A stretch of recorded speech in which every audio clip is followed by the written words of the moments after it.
Hello students, आज मैं फिर आपके सामने हूँ 8th क्लास के फर्स्ट चैप्टर के साथ सुभाषितानी। सुभाषित शब्द का अर्थ है सुंदर वचन। ये दो शब्दों से मिलकर बना है, सु और भाषित।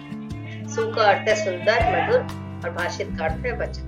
ठीक है, इस प्रकार सुभाषित का अर्थ हुआ सुंदर वचन। पहला श्लोक है गुणा गुणज्ञेषु गुणा भवन्ति ते निर्गुणं प्राप्य भवन्ति दोषा सुस्वादु तोयः प्रभवन्ति नद्य समुद्रमासाद्य भवन्ति अपेयः। गुण जो है गुणियों में जाकर ही गुण रहते हैं। ये बात समझने की है। सुनने में थोड़ी अजीब लग रही है, इसको एक उदाहरण द्वारा भी समझाया गया है। आप ध्यान से इसको सुनिए कि गुण तो है ही, लेकिन यदि वो गुणियों के पास जाएंगे तो गुण रहेंगे और निर्गुणी के पास जाकर तो वही गुण जो है दोष बन जाते हैं। इसीलिए कहा जाता है सत्संगति करनी चाहिए। गुण का गुणों से ही मैच होगा, गुणियों में ही मैच होगा। दोषी या निर्गुणी व्यक्ति में जाकर वो गुण नहीं रहेंगे, दोष बच जाएंगे। गुणा गुणज्ञेषु गुणा भवन्ति ते निर्गुणं प्राप्य भवन्ति दोषा। उदाहरण कौन सा दिया है? नदी का उदाहरण। नदी जो है मीठे पानी की होती है, स्वादिष्ट पानी की होती है, लेकिन कब तक? जब तक वो बहती है। और समुद्र में जाकर उसका क्या होता है? सबको मालूम है कि खारे पानी में मिलकर वो खुद भी खारी हो जाती है। तो संस्कृत के शब्दों के साथ इसी भाव को देखेंगे। सुस्वादु तोया, मीठे पानी वाली, स्वादिष्ट पानी वाली बहती हुई नदी जो है समुद्र मसाद्यम, समुद्र में मिलकर भवन्ति अपेया। अपेया पीने योग्य नहीं रहती, पीने योग्य नहीं रहती, यानी खुद भी खारी हो जाती है। दूसरा है साहित्य संगीत कला विहीना साक्षात पशु पुच्छ विषाणहीना तृणं न खादन अपि जीवमानः तद भागधेयं परमं पशूनां। साहित्य, संगीत और कला, ये तीन ग्रुप्स हैं। इनमें बहुत बड़े बड़े विस्तार हैं।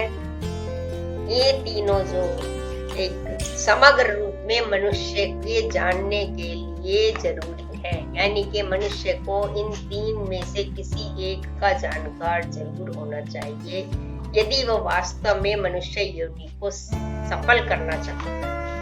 या साहित्य यानी कि शास्त्र में, या संगीत में, या किसी न किसी हाथ के हुनर। तो लेकिन इसने क्या बताया कि साहित्य, संगीत, कला से रहित व्यक्ति कैसा है? साक्षात पशु है, पशु के समान है। लेकिन पशु कैसा है? जिसके पूंछ शाणहीना, पूंछ और सींग नहीं है। तृणं न खादन अपि जीवमानः, वो जीवित व्यक्ति कैसा है? तिनका घास आदि नहीं खाता, लेकिन उसका भाग्य जो है परमं पशूनां, पशु के समान ही है। तद भागधेयं, उसका भाग्य परमं पशूनां, मेरे पशु के समान है। इसका जो साहित्य, संगीत और कला से विहीन है। इसके बाद लुब्धस्य नश्यति यशा पिशुनस्य मैत्री नष्ट क्रियस्य कुलम अर्थ परस्य धर्मा विद्या फलम व्यसनिना कृपणस्य सौख्यम राज्यम प्रमथ सचिवस्य नराधिपस्य। किसका क्या नष्ट हो जाता है? लुब्धस्य, अवगुणों के बारे में बताया। ये अवगुण हमारे अंदर ना हो, लेकिन यदि हो तो क्या नष्ट हो जाएगा हमारा? लोभी का यश, उसका यश नहीं फैलता चारों ओर। लोभी का यश नष्ट हो जाता है। चुगलखोर की मित्रता नष्ट हो जाती है। चुगलखोर का संस्कृत वर्ड है पिशुनस्य। नष्ट क्रियस्य कुलम, और जिसकी क्रियाओं में विवेक नहीं है उसका कुल नष्ट हो जाता है। ठीक है, नष्ट क्रियस्य, क्रियाओं में जिसकी विवेक नहीं है उसका कुल नष्ट हो जाता है। अर्थ परस्य धर्म, जो धन का लोभी है, अर्थ परस्य, जिसने जीवन में धन को ही प्रमुखता दी है, उसका धर्म नष्ट हो जाता है। इसके बाद विद्या फलम व्यसनिना, विद्या फलम व्यसनिना, जिसको बुरी लत लगी हुई है कोई ना कोई, उसकी विद्याओं का फल नष्ट हो जाता है। और कृपणस्य सौख्यम, उसका सखा नहीं रहता। जो कृपणस्य लोभी व्यक्ति होता है, जो कंजूस कह लो इसको, कृपणस्य को कंजूस व्यक्ति का सखा जो है कोई नहीं होता, और नराधिपस्य राजा का राज्य नष्ट हो जाता है। कैसे राजा का? जिसका मंत्री जो है, सचिव जो है प्रमत्त यानी के बुद्धिहीन है। बुद्धिहीन मंत्री वाले राजा का राज्य ही नष्ट हो जाता है। लुब्धस्य नश्यति यशः पिशुनस्य मैत्री, यानी कि दोबारा से इसको देख लीजिए। लोभी का यश और चुगलखोर की मित्रता, क्रियाओं में जो विवेकहीन है उसका कुल, जिसने धन को प्रधानता दी है उसका धर्म, और जो बुरी लत वाला है उसकी विद्या का फल, और जो लोभी व्यक्ति है, कंजूस व्यक्ति है, उसका मित्रता, और ऐसा राजा जिसका मंत्री बुद्धिहीन है उसका राज्य ही नष्ट हो जाता है। नेक्स्ट है पीत्वा रसम तु कटुकम मधुरम समान माधुर्यमेव जनयन्ति मधुमक्षिकासौ संतस्तथैव सम सज्जन दुर्जनानां श्रुत्वा वच मधुर सूक्त रसम सृजन्ति। मधुमक्खी का उदाहरण इसमें दिया गया है। मधुमक्खी का उदाहरण किसके लिए दिया गया? सज्जन और दुर्जनों में फर्क बताया गया है। सज्जन व्यक्ति कैसे होते हैं? जो दुर्जनों के कड़वे वचन सुनकर भी हमेशा मीठा ही बोलते हैं। जैसे पीत्वा रसम तु कटुकम मधुरम समानम, पीकर मधुर या कड़वे, कटुक माने कड़वे, रस को समान रूप से पीकर। कौन? मधुमक्खी, मधुमक्षिका।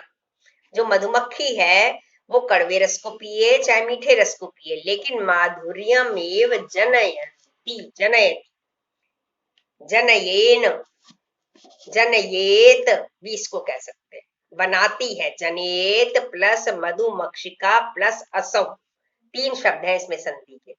ठीक है, जनयेत मतलब पैदा करती है या निर्माण करती है। माधुर्य माने शहद, तो मिठास का ही उत्पादन करती है वो। उसी तरह से तथैव माने उसी तरह से संतः, संत लोग भी सज्जन दुर्जना नाम, सज्जनों के वचन मीठे सुन ले चाहे दुर्जनों के कड़वे वचन सुन ले, लेकिन श्रुत्वा माने सुनकर, वचा माने वाणी, सृजंती पैदा करते हैं या बोलते हैं, मधुर सूक्त रसम, मधुर वचनों का रस ही उत्पन्न करते हैं। मीठे वचने सबको अच्छे लगते हैं, इसलिए उससे निकलने वाले रस से उसको उदाहरण दिया गया है कि भावार्थ है कि मीठे वचन ही बोलते हैं। कड़वे वचन सुन ले चाहे मीठे वचन सुन ले, लेकिन हमेशा मीठा ही बोलते हैं। इसके लिए उदाहरण भी कई आते हैं हमारे पास मीठे बोलने के लिए। तो वो जो है ऐसी वाणी बोलिए मन का आपा खोए और उनको शीतल करे आप हो शीतल होए। या इसके लिए कहानी भी आपकी आती है, जैसे एक बिच्छू जो है बार बार उसको डंक मारता है, लेकिन फिर वो फिर से उसको निकाल देता है पानी में, क्योंकि वो तड़प रहा था तो उसको निकालता है और फिर उसको डंक मारता है। तो कोई उसको कहता है कि क्यों भाई, क्यों तुम इसको निकाल रहे हो जब ये बार बार तुम्हें डंक मारा? तो कह रहा है कि जब वो जीव भी होकर, बुरा जीव भी होकर, डंक मारने वाला जीव भी होकर अपना स्वभाव नहीं छोड़ रहा, तो मैं मनुष्य होकर अपना स्वभाव कैसे छोड़ दूं? यानी कि मेरा स्वभाव है अच्छा, उसको बचाना, और उसका स्वभाव है काटना। तो हम अच्छी जो बातें हैं उनको हमें नहीं छोड़ना चाहिए दूसरों के कड़वी बातें सुनकर। इसका ये भावार्थ है, और शब्दार्थ मैंने आपको बता दिया है। इसके बाद देखिए, पुष्प पत्र फल छाया मूल वलकल दारु भी धन्या मही रुहा ये शाम विमुखम नांति यान्ति नार्थिना। अर्थिना माने याचक, मांगने वाले।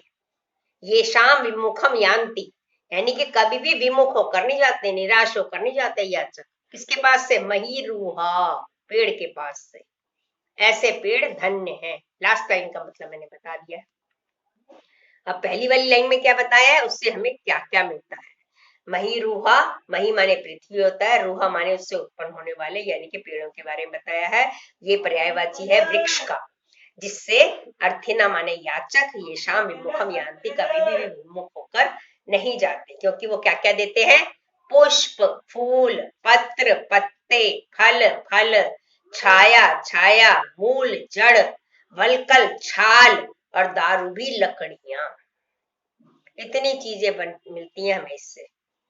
सबको मालूम है, फूल, पत्ते, फल, छाया, जड़, छाल और लकड़ियां देकर पेड़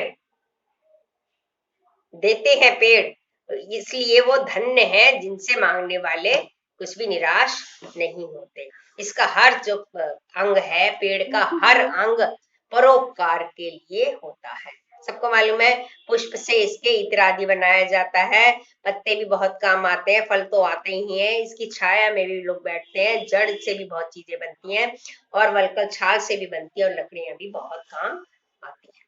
तो ऐसे जो पेड़ हैं वो बहुत धन्य हैं जिनका जीवन परोपकार के लिए है। एक उदाहरण के रूप में है, यानी कि सभी मनुष्यों को परोपकार के लिए ही जीना चाहिए। चिंतनीया ही विपदाम आदावेव प्रतिक्रिया न कूप खननम युक्तम प्रदीप्ते वन्निना ग्रहे। वन्निना का अर्थ है अग्नि, ग्रहे माने घर में अग्नि प्रदीप्ते लगने पर न कूप खननम युक्तम, कुआं खोदना बिल्कुल भी उचित नहीं है। घर में आग लग जाए तो अब तुम कुआं खोदने बैठो, तो ये तो एक हंसी मजाक वाली बात हो गई। यानी कि चिंतनीय ही विपदाम आदावेव प्रतिक्रिया, विपत्तियों के बारे में पहले से ही सोचकर उसका उपाय सोच लेना चाहिए।